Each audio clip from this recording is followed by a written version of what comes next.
Hey guys, welcome back to another episode of Journaling 101. Today we're going to talk some about page ideas. So let's go ahead and get started. So I generally will have at least one page near the beginning of my journal that will be called page ideas. And I'll write down different page ideas for what I'd like to see in my journal or what I think I might need for this journal. This is just like a small list that can definitely be expanded on depending on what it is that you're hoping to come out of your journal. So number one, let's just start from the top and work our way down. We've got workouts, whether it's having like a 30-day challenge of workouts, like I used to be a dancer. It would be really nice to be able to have my splits done again. And there are 30-day challenges to help you get there.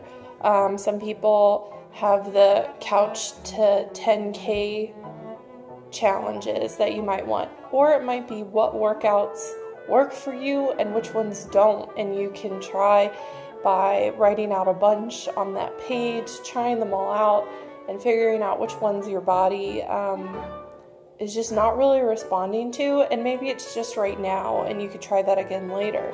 I have really weak wrists. Push-ups are not my friend. They never really have been doing them, even where your legs, instead of going like in plank style on your toes, where you're on your knees, it still hurts my wrists like crazy. So finding a different arm workout for me would be something that I would want on there. And then maybe keeping track of when you really are working out. And which ones maybe excite you, because working out is necessary for a healthy lifestyle, but it doesn't have to be this awful thing that you dread doing every single day. Like I said, I used to dance. Finding some kind of dance workout class is at the top of my priority sheet. Whether it's a bar fitness or Zumba or even some jazzercise, because that's back in style and I'm about it. That might be something that you can research, is finding like a great workout class to get you back in there and then also give you that sense of community while you're working out, where you have other people who are in similar boats as you. Moving on to daily gratitude. That's something that I would dedicate a whole page to each month. So right now we just started May.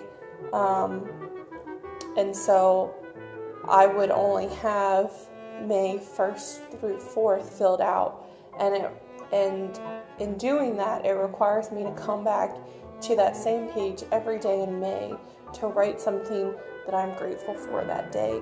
And it also reminds me that there are all these other things that I was grateful for and all these other days that maybe that particular day someone's driving me up a wall, but 3 days in a row earlier in the month, they were the thing that I was most grateful for.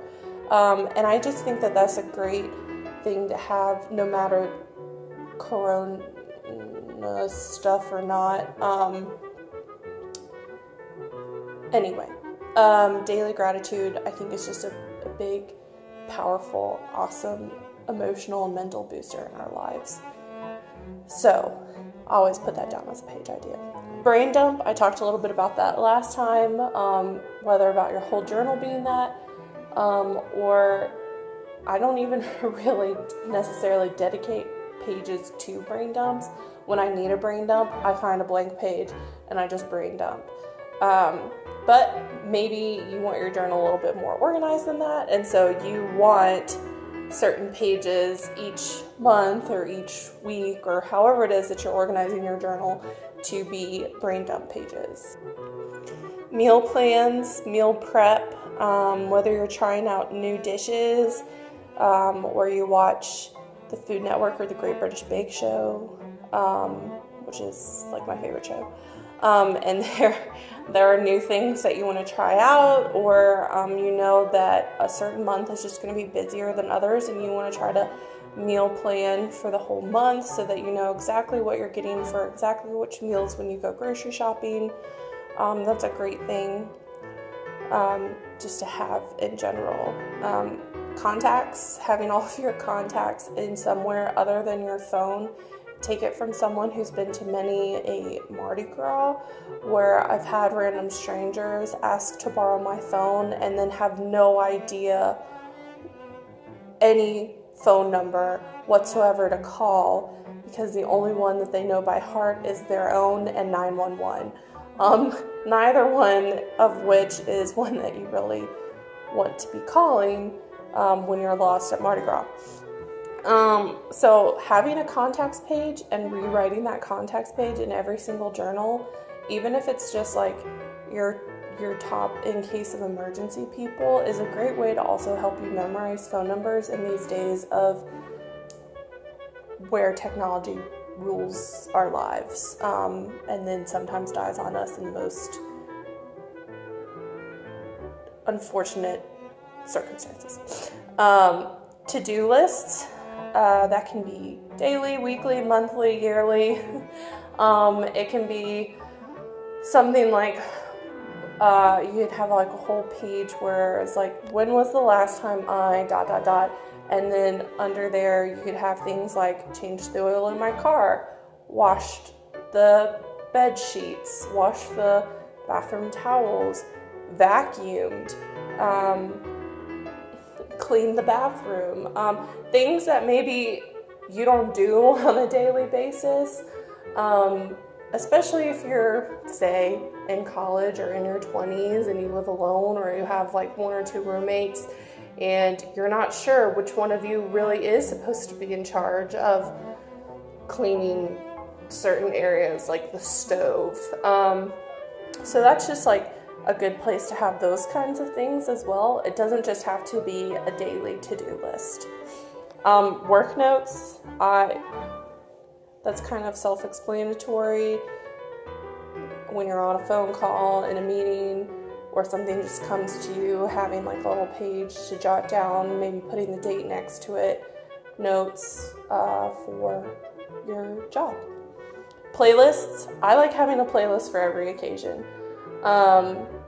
Whether it's a working out playlist, a family-friendly party time playlist, we do music bingo a lot at our activity center, and having a different music bingo playlist depending on the time of the year is always a great thing to do. And sometimes you can just sit there and punch out a playlist, but I kind of like planning out my playlist first, and maybe I hear a song on the radio, or I have something on Spotify on, and I've never heard this song before, I've never heard this band before, but it would go great on this one playlist, and so I want to write it down, I want to learn a little bit more about it, maybe. It's just for me, it's a really helpful thing to have, and I don't do it for every single playlist, but I do it for many playlists. Reviews, it could be movie reviews, book reviews, game reviews, restaurant reviews, meal reviews, just to remember like which recipe it was that you really did like, or which restaurant was it when you went to, I don't know, somewhere, and you know there are 3 pizza places right next to each other, and which pizza place was it that you really liked, and which one was it that didn't have that gluten-free crust for your one gluten-free friend. That can go all in reviews. Or maybe it's like movie and book reviews, and you have certain people in mind that you think you'd like them, and writing that out. And also, writing book reviews on Amazon really helps the authors. So, you know, when you're done reading it, having a place that you can write it out and then just go and retype it in on Amazon is a great thing for the authors. Travel plans, planning everything out. Which airline are you going to use? Who all's flying? Are you in charge of getting all of those airline tickets, or is everybody getting their own and you're just trying to find, which airline has the best price range for everybody so that you can all fly together? Are you staying at an Airbnb? Are you staying at a hotel? Are you staying at a resort? And if so, which one? Check out Yelp. What are the Yelp reviews? Or Google, and is it close to anything else nearby that you want to do? Do you want to plan out your itinerary for while you're there, or do you just want to wing it? Do you want to plan out just one day and let the rest of the trip be a wing it kind of vibe? You know how you travel. But especially if you travel a lot, or if you travel for work, having a whole page or section or something dedicated to travel is a really great thing. Weekly and monthly trackers, I'll show that in a later thing, but it's essentially tracking, like, are you drinking enough water, weekly, monthly. Maybe you're doing a mood tracker, and you're doing it at the same time that maybe you're doing an elimination diet, so that you can see if there are certain foods that kind of set off certain emotions or lethargy, or something along those lines. A workout tracker if you are doing a 30-day challenge, different things like that. Maybe themes if you want themes for your pages and your book, like to decorate them and stuff. Like I said, creative outlet in the last one. It doesn't have to be alone. Your whole book doesn't have to just be creative outlet, and it doesn't just have to be organizational. You can theme each page and have a little creative outlet while you're also staying organized. I did a whole Disney themed journal once. It was great. And my fitness tracker was Hercules themed during his training. So, have fun with it. Usernames and passwords. A lot of people disagree on this one. A lot of people are like, why would I need a place for my usernames and passwords? Everything that I'm logged into, I'm just logged into. And I hear ya. It's controversial. You don't have to write it all down. Me personally, I keep my journal on me at all times, and if it's not on me, it's at home. And I only live with one other person, and they know all my usernames and passwords as well. I have no problem with them knowing it. Again, otherwise it stays on me. And let's say you do get a new phone, and for some reason not everything's switched over, or the motherboard on your computer dies out of nowhere with no warning, and you suddenly need a computer and you have to log into everything again.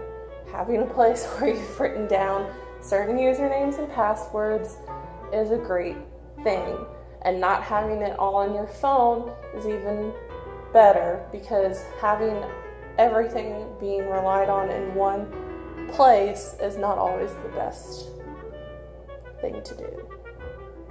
But again, that's just me. You may have the exact same username and password for every single thing, and you've had it that way since the 6th grade. That's fine. Not recommended, but also fine. So yeah, do with that what you will. Prompts, drawing prompts, writing prompts, daily journaling prompts. Go contact an old English teacher that you felt had really great writing prompts all the time if you need some. Otherwise, Pinterest and all these other places are just full of great writing and drawing prompts. You don't have to wait for Inktober or NaNoWriMo or any of that every 1 month, every year to be working on things like that all year long. Having a doodle page. You don't have to have like a specific prompt or anything. If you're one of those people that works better as your hand is doing something, and you need to put something in your hand and have something that it's drawing on, just have a page that you doodle. It doesn't have to be going anywhere. It can just be fun. And it could be a doodle that goes in line with your themes for some other page that you have going in your journal, and it all works out. And thus, you come full circle for your page ideas. And again, this is just scratching the surface for what your page ideas could look like in your journal. So do with this what you will. I hope it was helpful, and we'll see you the next time we have a little journaling 101. Thanks so much. Have a great day. Bye.